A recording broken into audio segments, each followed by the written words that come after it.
Hey traders, Raghee here. Welcome to Charts and Coffee. Happy Monday morning, everybody.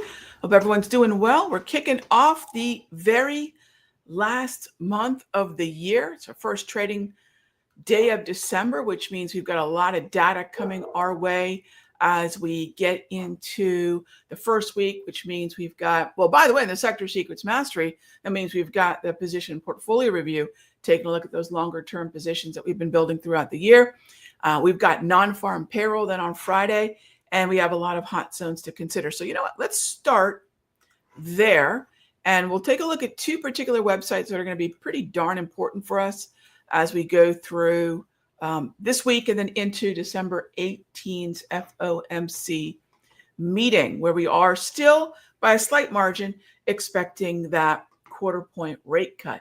All right, so scrolling down through the first trading day of the month, we do have some ISM data, which is in that inflation bucket, if you will, of macroeconomic important data. So probably more emphasis on that than has been the last couple of months. Again, the reason that the inflation conversations kind of come around again is because Jerome Powell put a giant question mark over top of the December 18 meeting. So we're not in a sort of predetermined path of rate cuts to a target rate. Rather, each meeting is sort of a live meeting. And you'll see we've got Waller at 3:15 and Williams after the bell. So the second half of the day might be interesting in terms of that looming FOMC speak.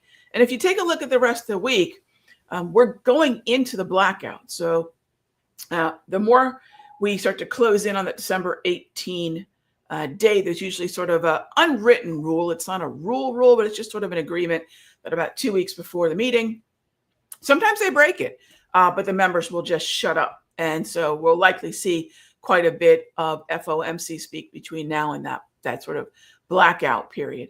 ADP is on Wednesday, ISM, and that brings us into Friday's non-farm payroll, as well as the University of Michigan consumer sentiment and inflation expectation. And take a look, boom, we've got 3 Fed members in the hours after that data.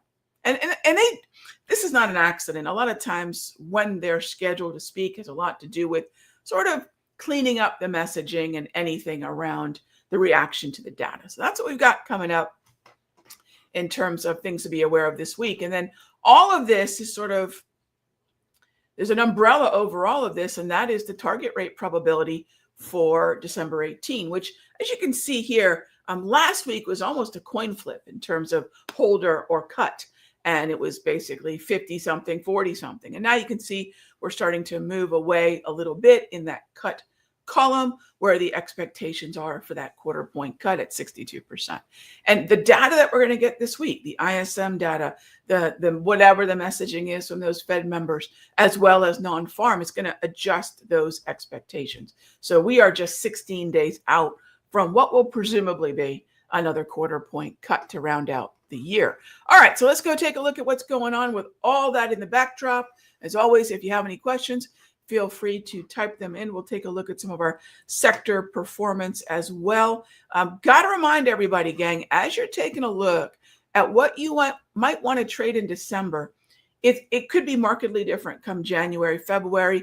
Q4 is the month of strength getting stronger, weakness getting weaker. It's window dressing, it's tax loss harvesting, and then there's that tiny little window of the Santa rally. And the whole month is not about Santa rally, gang. The Santa rally historically is this time between basically Christmas Eve to New Year's Eve. That's that Santa rally.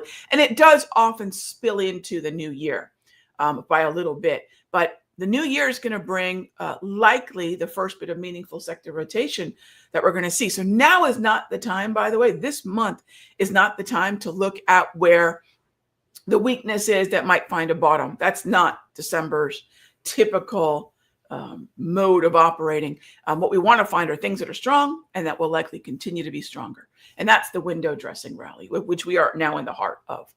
Okay, so what we have is some pretty decent strength in the S&P and the Dow, mostly led by financials and energy.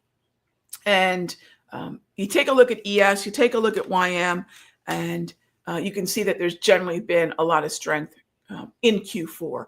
The idea is what has outperformed in Q4, and that will typically have the recency bias to continue to outperform into the end of the year. The strongest sector, by the way, out there is KRE, the regional banks.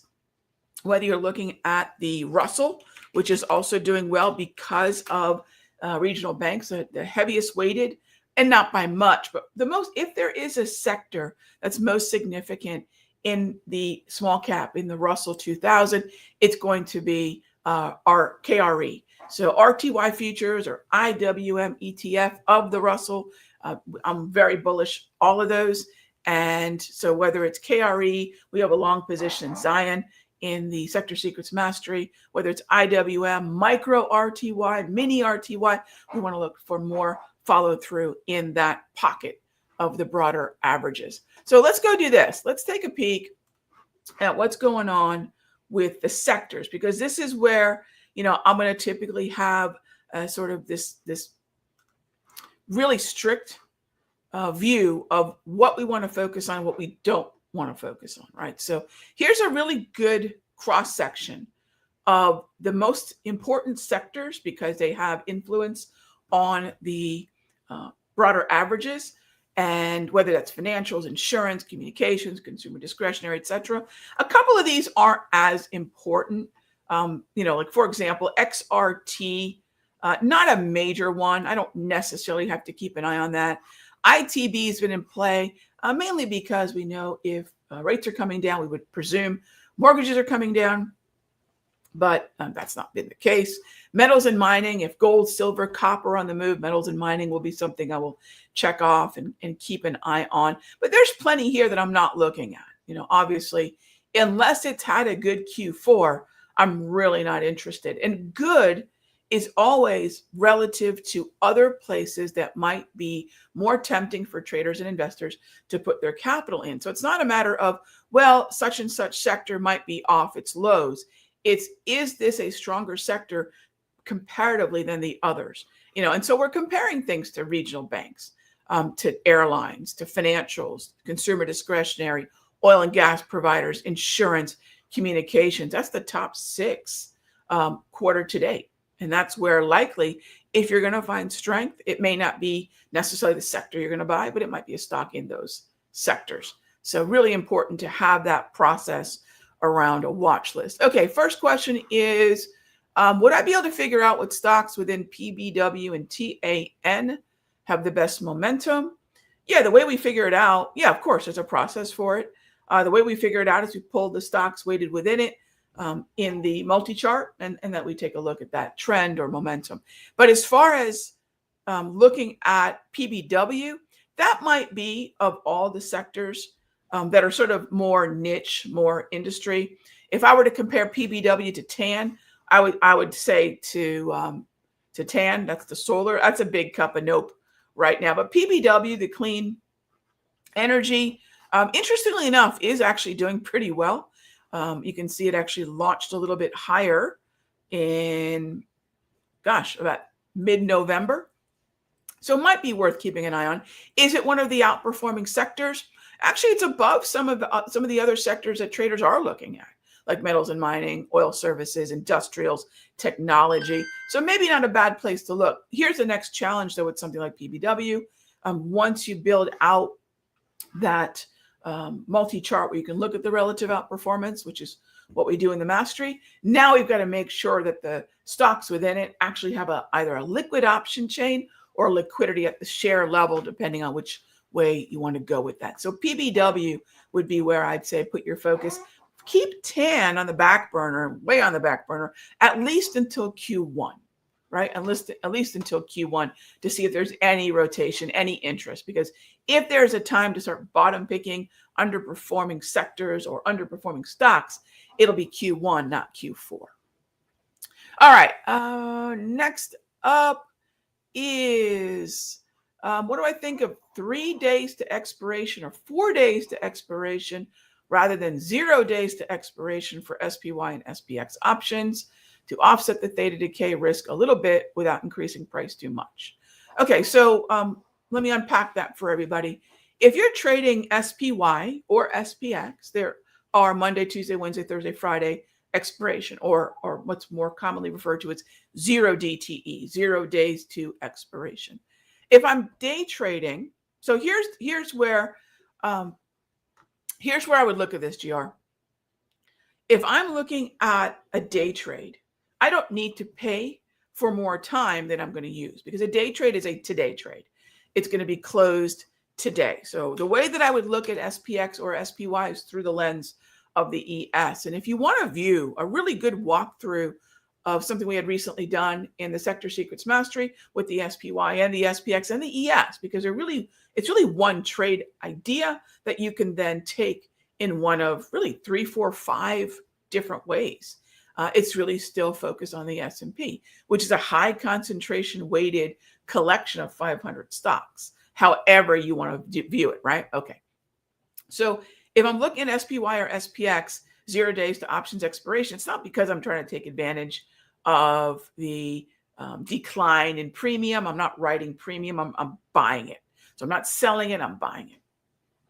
And that means that I have to be keenly aware if I'm buying 0 days to options expiration in SPY or SPX, that I put the trade on at a time where I'm not buying it in that slope of the premium decay, which is so easy to see on SPX and quite merciless. It happens very quickly. One of the worst things traders can do is buy a call or buy a put late in the day with 0 days to expiration on an SPX. And an SPY, the decay is not the same. It's the difference between a European and American style option. That's the reason they're so different, because really they are in essence the same thing in terms of what they're measuring. What you're trading is the S&P 500 regardless, but the style of European versus American is what makes the difference. All right, so the next part of it is, if you're looking to offset theta decay and you want to buy the next day out, look, I have found that there's little value for me in that with SPY, because I'm usually going to be out of that trade that day. And if the trade goes in my favor, meaning any time decay loss of the value of the options being offset by the trade moving in the direction that I was wanting it to move in. If you want to buy 1 day out, I suppose it can't hurt. But this is where it comes back to the reality of budget. How many dollars can you allocate to the trade, and how many of those dollars can you risk without having a disproportionate loss in your account? I see traders all the time make, X number of dollars. It might be this much, and they risk that much. It happens all the time, happens constantly. And that is not a scalable or, frankly, a style of trading you want to repeat, where you might be taking 50, 60, 70, 80% unrealized heat in the value of the option. And then when it goes in your favor, you close the trade out. That's not a scalable way. So this is what I mean. We've really got to be upfront and normalize this conversation of how much unrealized loss will you take before you take some profit, whether that's small or large. It really should be at least a 1-to-1. So whether it's a budget conversation about how many dollars can you spend and therefore can you risk, whether it's how much unrealized loss should you tolerate on the way to the target, those are all parts of how many days out you want, and also how many dollars can you spend to get that. Because remember, gang, more time, more dollars. We're always going to pay for something. So I don't have data. The way that I do things, gang, is if I'm going to compare 0 versus 1 versus 2 versus 3, I've got to have at least 6 months of data. And that is unusual. I'll tell you right now, most traders don't do that. They figured something out yesterday, and then that's what they're going to use tomorrow. They do not test. I can tell you that much. We have to get in the habit of testing. If there's an idea you have, make sure you say, okay, these are the parameters. This is the budget.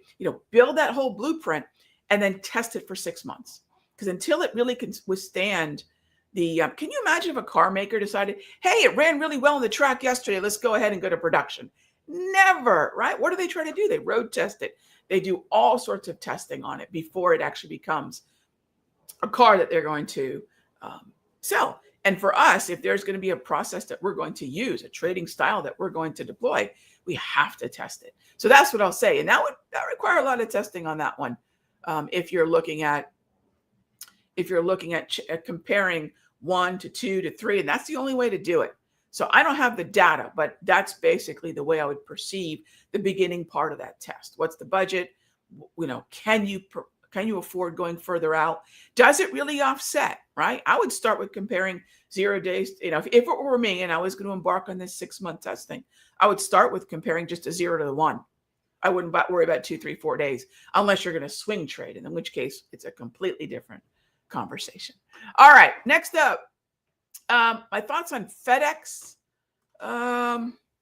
Yeah, okay, let's go take a peek. So if I'm going to look at FedEx, I'm going to go ahead and open up the XLI and take a look at everything within it. And there are certain names within XLI that are doing pretty good. XLI itself has been strong. GE, I would avoid. CAT's been pretty good. Uber's a disaster, right? So you kind of go down the list.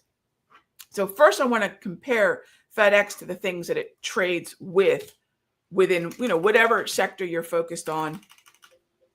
I would typically go to industrials. All right, the next thing I want to look at with FedEx, here we go. Let's open this up. So here's the daily time frame.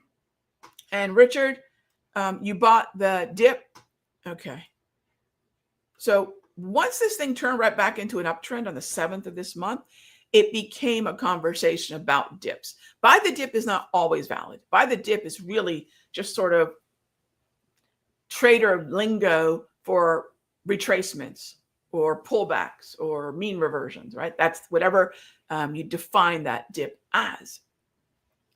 I would prefer to look for a mean reversion. That would have been, or a minor low. But either way, this area around 290 was probably a pretty good level.